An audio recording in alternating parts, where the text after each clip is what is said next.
Toda temporada sai um monte de isekai. Sai alguns bons, sai outros ruins, porém eu duvido você me falar algum pior do que esse daqui. Mas, eu sou a Juliara, esse aqui é o Zona C e hoje eu venho trazer o isekai com a pior classificação do My Anime List.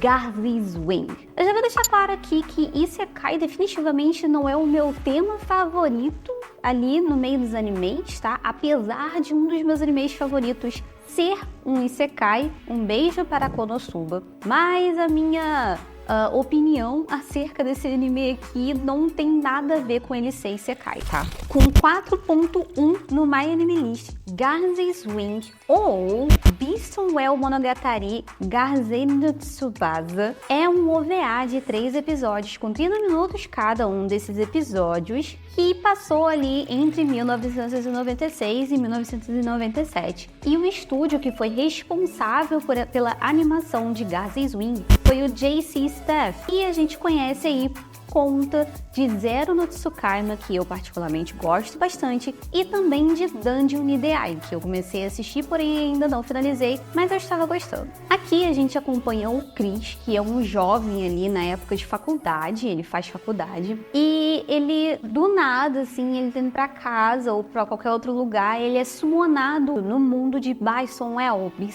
não sei bem como que fala, tá? No meio de uma batalha da tribo Motomeus, eles estavam ali passando perrengue, eles estavam sendo atacados e eles fizeram um summon e trouxeram o Chris pro lado deles. Ali ele está sendo referenciado como um guerreiro sagrado que tá ali para salvar eles, para ajudar eles, enfim. Ele é o cara que eles estavam esperando ali. E também ele é o portador da Garzy's Wing, das asas Garzy, enfim, que são asas que tá ali no pé dele, tipo Hermes, sabe? Da mitologia grega. Então ele tem as asinhas no pé, só que essas asas elas crescem. Só que o que acontece? Ao mesmo tempo que o Chris existe em Bisonwell, outra metade dele, ou o corpo dele, enfim, ainda existe no mundo dele. Então, a gente tem dois Chris. A gente tem um Chris que foi separado em dois. E o que o Chris do mundo real, do mundo dele, sente as coisas que o Chris do mundo de Bisonwell está vivenciando também. Então, temos ali uma coisa um tanto complexa, vamos dizer assim.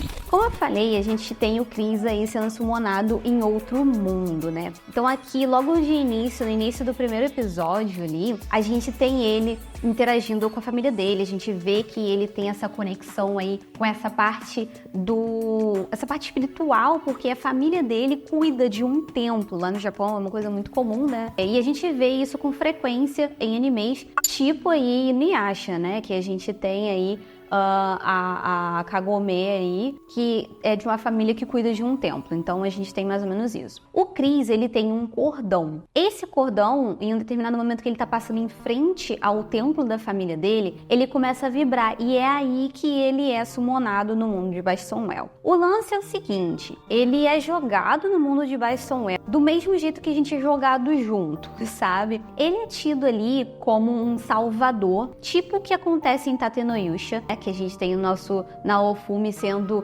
summonado ali como se fosse o salvador da pátria, o herói do escudo, um dos salvadores ali. Então aqui, nesse Garzy's Wing, acontece a mesma coisa com o Chris. Ali ele fica super confuso com o que tá acontecendo, porque como eu falei, ele é summonado no meio da batalha, tá o mundo se acabando e opa, chegou nosso salvador, salva a gente aí, só que ele não faz a mínima ideia do que tá acontecendo, do mesmo jeito que a gente também não entende o que tá acontecendo quando ele é summonado pra lá e quando jogam essa história no nosso colo, entendeu? Então, ele vai descobrindo um pouco do que tá acontecendo, ele é obrigado a lutar ali e ele vai descobrindo os poderes dele e tudo mais. Ele não manja muito de lutar com espada, porque ele foi jogado num mundo mais antigo, meio selvagem, com poucos recursos. Então, ele tem que se virar com o que ele tem ali. E como eu falei, o Chris do mundo dele ainda está, né, ali, tipo, vivo. E aqui que começam as esquisitices. O Chris do mundo como é que eu posso falar aqui? Eu vou colocar mundo atual e mundo antigo, só pra gente diferenciar aí os dois Chris. O Chris do mundo atual, do nada, ele começa a sentir umas dores do corpo, ele começa a se sentir ali meio cansado, e é nessa parte que a gente descobre que os dois Chris estão coexistindo, não é como se fosse, tipo, a alma dele que fosse indo e voltando, tipo o Ichigo, assim, que a alma sai do corpo e o corpo fica lá, tipo, estatelado no chão. Não, aqui ele está coexistindo. Não se sabe muito bem se esse mundo antigo, ele é que ele tá, tipo assim, no mundo paralelo, ou se é um mundo realmente no passado. Não é dito isso pra gente. Então o Chris começa a sentir dor, começa a se sentir cansado, e em um determinado momento, quando ele recupera o cordão, porque nesse tempo que ele foi summonado, ele perde o cordão, como se o cordão fosse arrebentado e é perdido. Então a avó dele dá outro cordão pra ele, e a partir do momento que ele coloca o cordão de volta, ele consegue se comunicar com o Chris do mundo antigo. Então, quando ele se comunica com o Chris do mundo antigo, é muito engraçado, porque ele acha a coisa mais normal do mundo ter outro dele em um mundo desconhecido. Eu acho que se acontecesse isso comigo, eu ia pirar. Porque ele tá lidando com as coisas com uma naturalidade que não faz o menor sentido. Então a primeira coisa meio esquisita já acontece aí, né? No OVA é passado como se a gente já conhecesse aquele mundo, como se ele já tivesse sido introduzido pra gente. Não é como se a gente conhecesse aquilo ali. Eles jogam no nosso colo como se a gente conhecesse. Só que a gente não sabe de porra nenhuma do que tá acontecendo, a gente não sabe que raio de lugar é aquele. Ninguém explicou pra gente, não é como se, tipo, no início, quando a gente vai assistir One Piece, que logo no iniciozinho tem contando a situação do mundo. Ou Fairy Tail também, que eu comecei a assistir agora, que a gente tem logo no início ali contando a situação do mundo, sabe? Pra gente conhecer e não precisar de ter muito tempo de tela pra explicar aquilo tudo pra gente.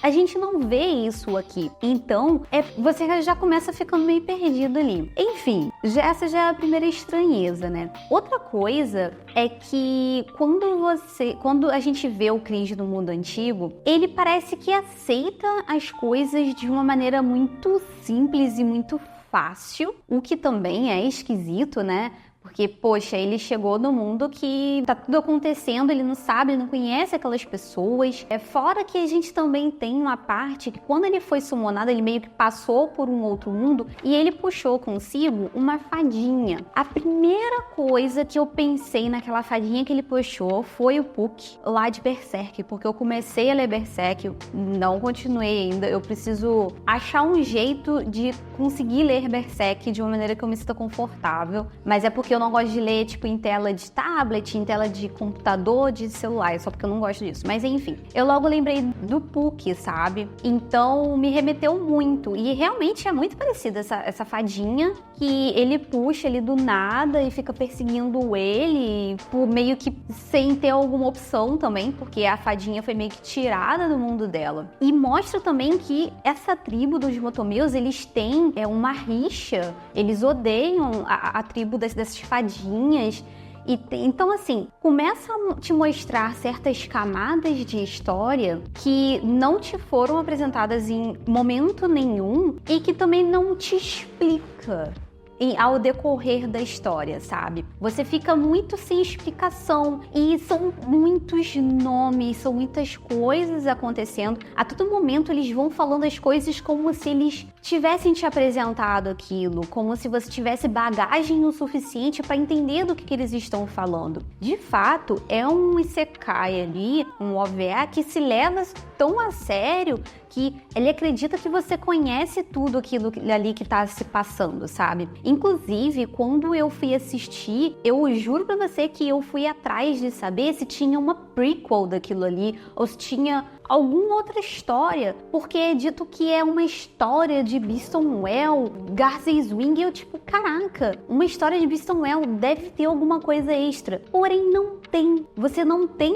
nada te apresentando aquele mundo, o que tá acontecendo, sabe? Não tem nada te explicando. E tudo é tão levado tão a sério que você fica sem saber o que tá acontecendo e achando que você é burro, porque não tá entendendo. Mas não, eles simplesmente simplesmente não te explicam, sabe? Assim, é um plot relativamente simples, tá? Não é uma coisa tipo, meu Deus, que negócio complexo e complicado. Não é uma história relativamente simples.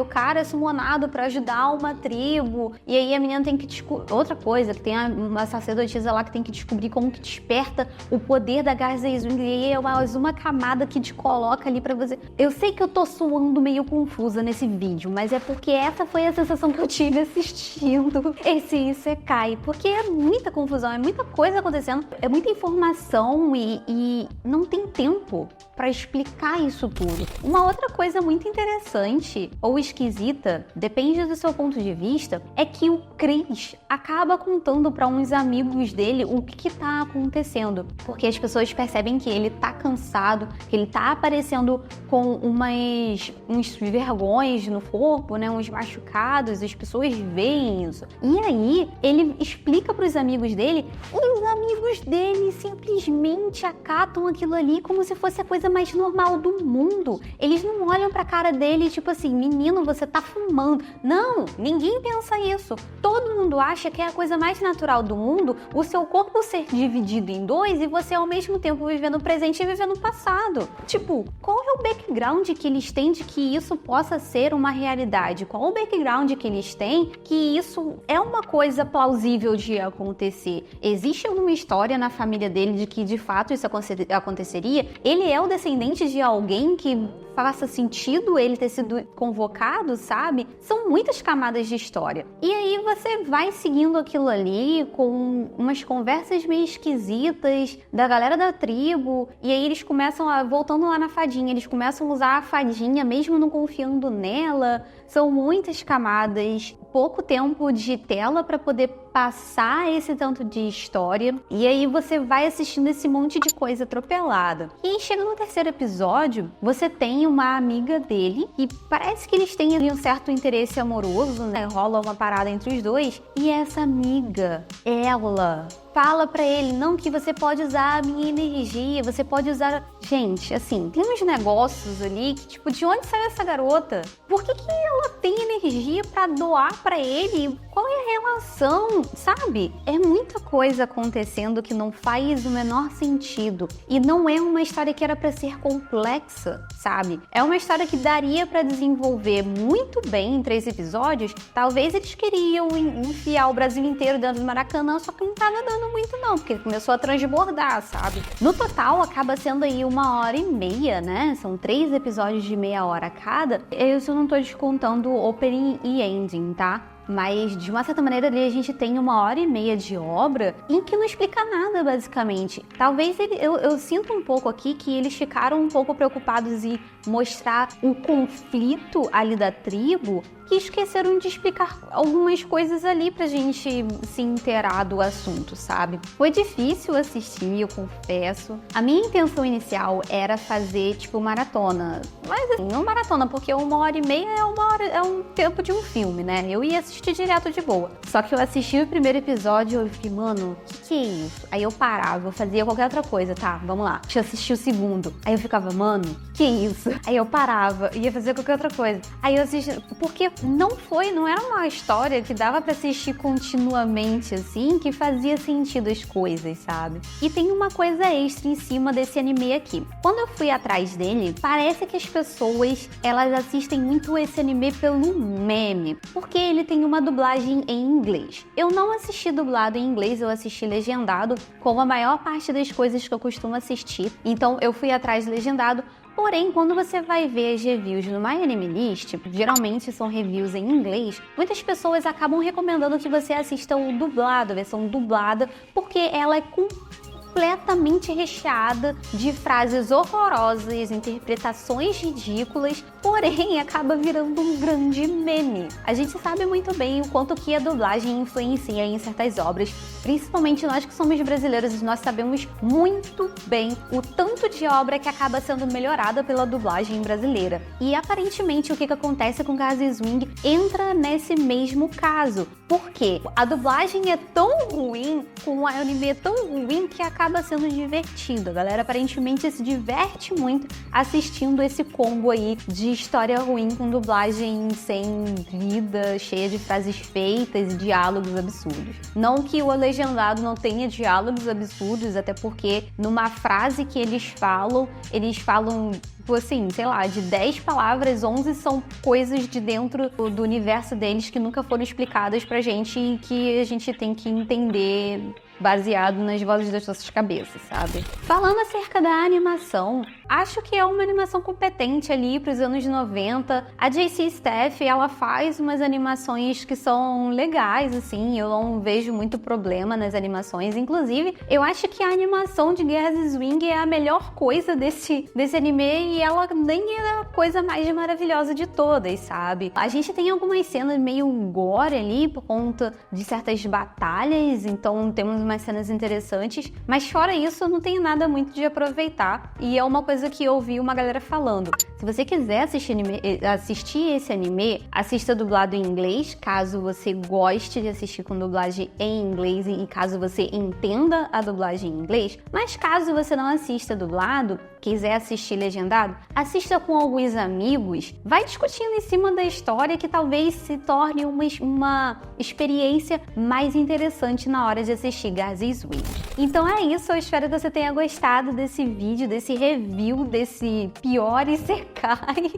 Eu ainda não tinha ouvido falar, eu achei uma experiência interessante e eu quis trazer para compartilhar com você. Então se você gostou, não esquece de deixar seu like aqui embaixo, se inscrever no canal caso você ainda não seja inscrito, porque isso ajuda muito o meu trabalho aqui no YouTube. Então é isso, vejo você no próximo vídeo. Até lá.